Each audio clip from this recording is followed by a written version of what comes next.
Magandang araw kaibigan! Narito na po ang ika-4 na kabanata ng ating kwento. Pero bago tayo magpatuloy, ay pakilike po ng ating video.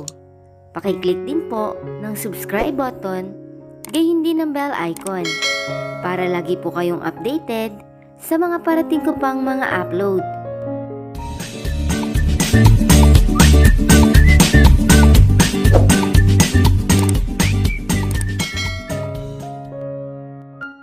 Teka lang sandali, akmang itutulak sana ito palayo, ngunit hindi niya nagawa dahil lalo pang hinigpitan nito ang pagkakayakap sa kanya.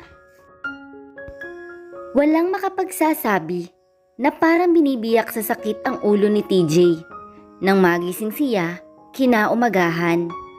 Iyon ay dahil kay lapad ng ngiti niya.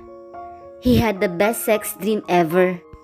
Hindi niya maalala ng buo ang panaginip niya, but he could see glimpses of it in his mind. Sa poong ulong bumangon siya mula sa kama at bahagya lamang niyang naalala kung paano siya nakauwi. He woke up in his car at around 4 in the morning. Marahil, dala ng sobrang kalasingan, ay nakatulog siya sa kanyang sasakyan. Mabuti na rin at ganoon ang nangyari. Dahil, malamang na naaksidente siya sa kalye kung nagmaneho siya nang wala sa tamang huwisyo. Nang makarating siya sa kanyang townhouse, ay dumiretso siya sa kama para ipagpatuloy ang naudlot na tulog niya, at ngayon lamang ulit siya nagising. He found he was famished, bagay na hindi nakakapagtaka dahil lang sipatin niya ang wall clock ay natuklasan niyang pasado 1:00 na pala ng hapon. Wala siyang katulong sa bahay. Sa makatuwid, wala siyang taghahanda ng pagkain. Partikular kasi siya pagdating sa privacy niya. Pero meron siyang tagalinis at tagalaba na pumupunta roon minsan sa 1 linggo. He vetoed the idea of cooking for himself. Wala siya sa mood magluto. Kung magpapadeliver naman siya, ay mahina ang 30 minuto. Ang pinakamabilis na paraan para makakain siya ay kung magda-drive-thru siya. Hindi na siya naligo, naghilamos na lamang siya at nagsipilyo, at pagkatapos ay nagpalit ng damit. Makakapaghintay ang shower, pero ang kanyang tiyan ay hindi. Paglabas niya ng banyo ay pumanaog na siya at dumiretso sa kinapaparadahan ng kanyang sasakyan. Walang aberyang nakarating siya sa Jollibee. Nakapila at naka-order din siya ng matiwasay. "Sir, baka po may 4 pesos kayo? Para 220 na lang ang isusukli ko sa inyo." Wika sa kanya ng cashier nang magbayad na siya. 500 pesos bilang binigay niya rito at may butal na barya ang kanyang bill. "Teka sandali, I'll check." Hinalukay niya ang lalagyan ng abubot malapit sa gearshift. Ugali niya mag-iwan doon ng barya. May nahagilap naman siyang 4 na tig-pipiso. Aktong ibibigay na niya ang mga iyon sa cashier nang lumusot sa kanyang daliri ang isang barya. Yumuko siya ng bahagya at kinapa ang flooring sa ilalim ng driver seats, kung saan nakita niyang gumulong ang barya. Pero iba ang nakapa niya. It was a piece of cloth at hinila niya iyon para makita. Ganoon na lamang ang panlalaki ng kanyang mga mata nang makita niya ang itim na panties. Saang lupalop ng mundo nang galing iyon? All of a sudden, he found himself frowning. That was when a nagging suspicion began to take seed in his brain.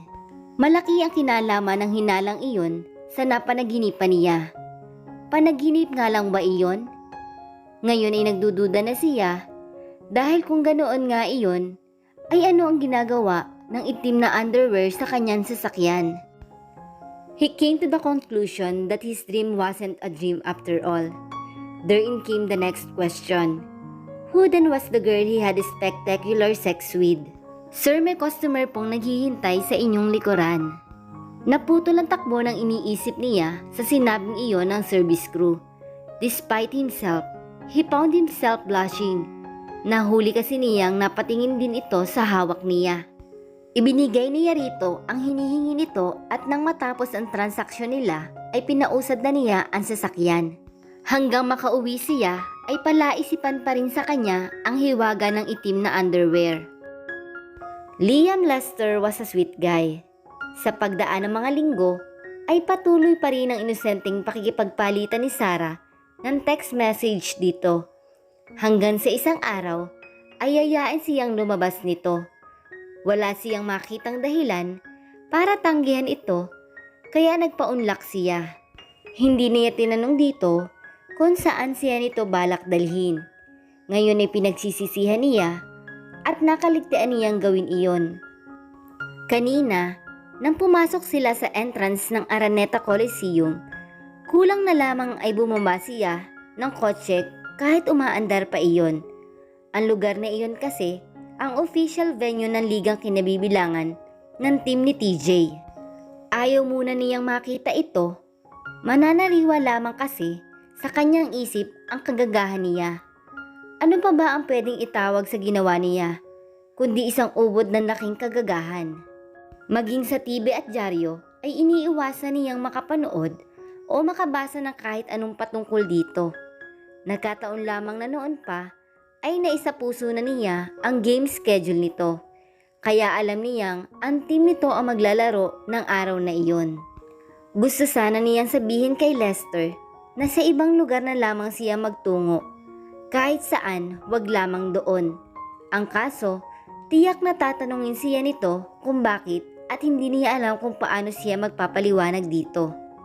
Kaya tumahimik na lamang siya at nagpatianod hanggang sa makapasok sila sa loob ng Big Dome at makaupo sa nakareserbang upuan sa courtside. Napabuntong hininga siya nang maalala uli niya ang namamagitan sa kanila ni TJ. Ang inaasahan lamang niya na magtungo siya sa pagtitipong iyon ay ang makilala at makausap ito ng saglit. Ni sa hinagap ay hindi niya naisip na darating sila sa puntong narating nila. Magsisinungaling siya kung hindi niya aamining minsan ay nangangarap siya tungkol doon. Kapag mag-isa lamang siya, ay napapaisip siya kung ano ang pakiramdam na makapiling ito sa ganoong paraan. Pero hanggang pangarap lamang niya iyon at bunga ng kaharutan niya at ng kanyang isip, hindi niya intensyong tutuhanin iyon. Sa makatuwid, hindi siya gumawa ng anumang hakbang para magniig sila. Hindi siya nagpahiwatig at lalong-lalong hindi siya nang akit. Dahil unang-una, hindi ganoon katapang ang apog niya at ikalawa, alam naman niya ang lugar niya. Ang taas-taas ni TJ at hindi ang literal na kahulugan ng salita ang ibig niyang sabihin. Ngunit sa kabila ng lahat ng iyon, ay nangyari pa rin sa kanila ang hindi dapat mangyari. Hindi naman niya maaaring sabihin ito, lasing ito, alam niya iyon, kaya nga niya sinundan ito ay dahil nag-aalala siya rito. Sa kanilang dalawa ay siya ang nasa tamang pag-iisip ng gabing iyon. Pero nang halikan siya nito ay nawala bigla sa katinuan ang kanyang pag-iisip. Ang nahihirapan siyang tanggapin ay kung paanong sa loob lamang ng isang iglap ay nagawa niyang kalimutan ang mga pangaral sa kanya ng kanyang ina at pati na rin ang kanyang ama noong nabubuhay pa ito. Bakit siya pumayag na may maganap sa kanila ni TJ nang ganoon na lamang? Wala siyang maiidepensa sa kanyang sarili kundi nadarang siya. Kung bakit kasi masyadong masarap ang mga halik nito. Nadaig tuloy ng kanyang katawan ang kanyang isip. Bumigay kaagad siya at sa loob ng kotse pa man din. Ano ngayon ang napala niya? Wala. Ngunit muli ay wala siyang pwedeng sisihin kundi ang kanyang sarili. Nang humupa ang init at marinig niya ang bahagyang paghilik nito, ay saka siya natauhan. Kagyat ay nagising siya sa kahibangan niya. Samantala, ito naman ay basta na lamang siya tinulugan. Maingat na kumalas siya rito at dalid-daling nagbihis. Ibinalik niya sa ayos ang suot nito para maikubli ang dapat ikubli. Kahit papaano ay may malasakit pa rin siya rito. Mabuti na lamang at malalim ang tulog nito kaya hindi nito nararamdaman ang ginagawa niya. Pagkatapos ay tumalilis na siya ng alis. Pumara siya ng taxi at nagpahatid sa kanilang bahay. Nakauwi na siya nang maalala niya si Michelle.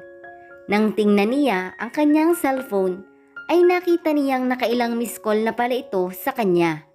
Pinadalhan niya ito ng text message na nagsasaad na umuwi na siya dahil inaantok na ito. Kinabukasan ay pinagalitan siya nito. Bakit daw hindi siya nagpasabing uuwi na siya? Nag-alala raw siya rito.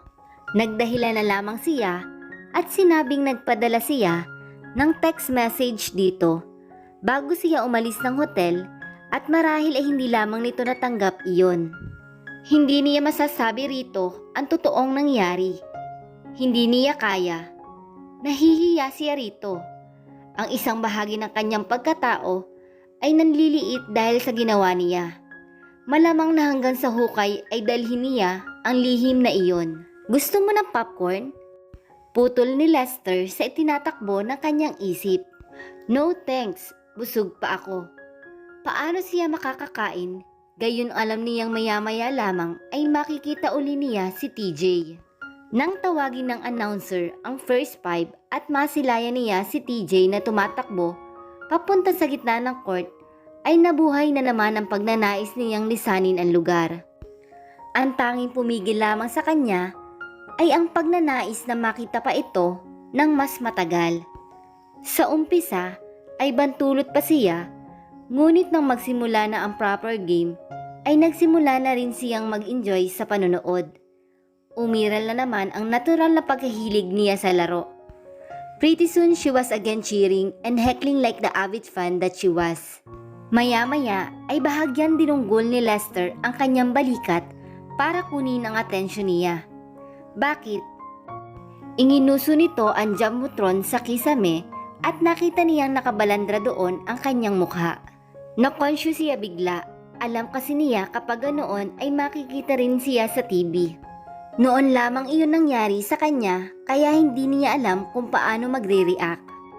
Sinabi niya ang naisip niya kay Lester at tumawa ito. Ang babaw raw niya, ayon dito. Batid niyang hindi nito balak ma-offend, pero ganun pa rin ang nangyari. Ano ang magagawa niya kung mababaw talaga ang kaligayahan niya?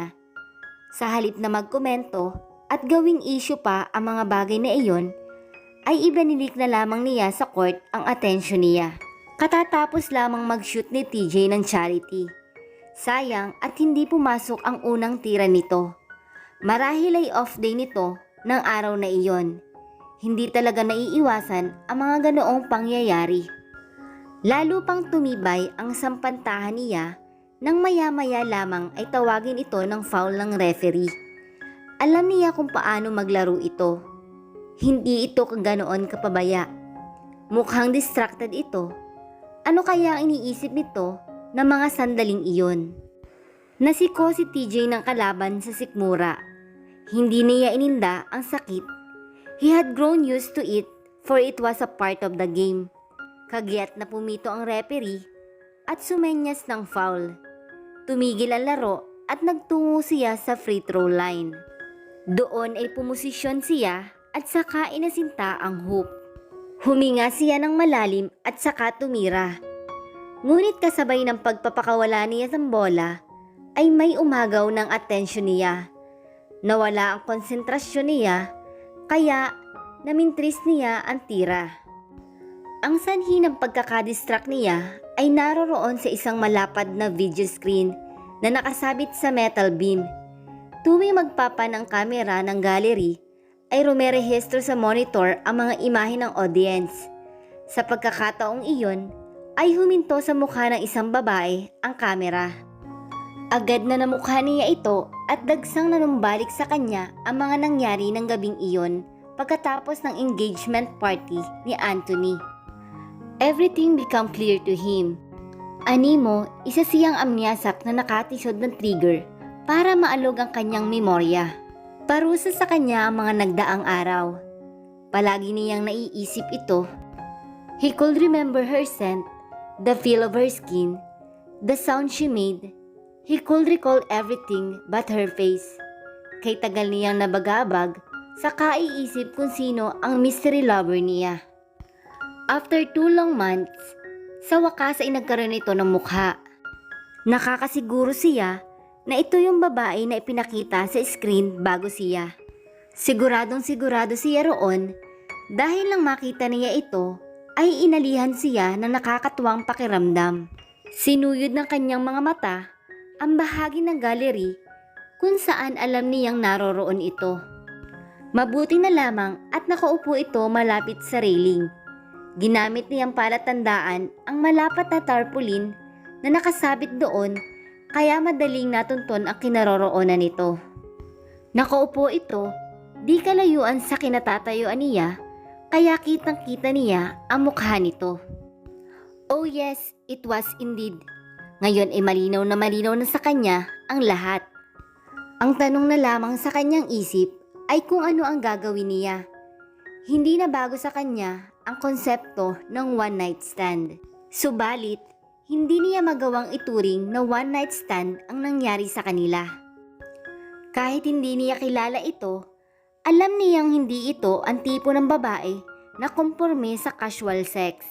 Kaya natitiyak niyang hindi simpleng bagay para dito ang naganap sa kanila. Iyon siguro ang dahilan kung bakit nagigilty siya. Gusto niyang mag-apologize dito. Bukod doon, ay gusto rin niyang makilala ito. Ang kaso, nasa kalagitnaan siya ng laro. Nangangamba siyang kapag naghintay pa siya, ay baka hindi niya maabutan ito. Tiyak na pagkatapos ng game, ay aalis agad ito. He made the decision right there and then. He made his second free throw at pumasok ang bola.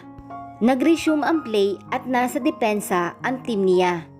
Walang pag-aatubiling, ginagap niya ang braso ng binabantayan niya na nagkataong siyang may hawak ng bola. Nakita ng referee ang ginagawa niya. A foul was called on him. Pang-apat na niya iyon. Isa na lamang ang kulang at matatanggal na siya sa game. Lumipas ng ilang minuto nang makahanap siya ng pagkakataon para maka-foul uli ay sinunggaban na niya. He was fouled out of the ball game soon after like he intended. Hindi niya pinansin ang dismayadong iling ng coach niya na magtungo siya sa bench nila. Kailangan niyang gawin iyon at babawi na lamang siya sa susunod na game. Lakad-takbong nagtungo siya sa dugout. Nakita niya roon ang towel boy nila. Tinawag niya ito at kinausap. Pagkatapos ay sabay silang lumabas ng dugout. Nadismaya si Sarah nang hindi pa natatapos ang regulation game ay na-foul out na si TJ. Damang-dama ng team nito ang pagkawala nito kaya nakatikit ng puntos ang kalaban. Sa katunayan, nang tumunog ang huling buzzer ay nasa 64 all ang score. Kasi simula pa lamang ng overtime period nang may lumapit sa kanya na isang lalaki. Nakasuot ito ng t-shirt na kahalintulad ng suot ng mga alalay ng team ng Asiantel. Miss, pwede ko ba kayong sumama sa akin? Bakit? Nagtatakang tanong niya. Naghihintay po sa exit si Sir TJ. Gusto raw po kayong makausap kung pwede. Kumabog ang kanyang dibdib. Paano niya nalaman na naroroon siya? You didn't tell me you know TJ. Sabad ni Lester. Kuwan, hindi naman kami magkakilala talaga. Kaibigan niya ang fiancé ng boss ng kaibigan ko. Nagkabudol-budol na paliwanag niya. I see. Go on then. He's waiting for you. In the meantime, dito muna ako. Somebody has to stay here to save our seats. Okay, bantulot na sumama siya sa taong sumundo sa kanya. Ngayong nagkaroon na ng linaw ang mukha ng babaeng gumugulo sa isipan ni TJ matapos ang nangyari sa kanila ng gabing iyon, paano kaya niya haharapin ang dalaga? Ano kaya ang sasabihin ni TJ sa kanya? Sabay-sabay po nating alamin sa susunod na kabanata ng ating kwento. Salamat po!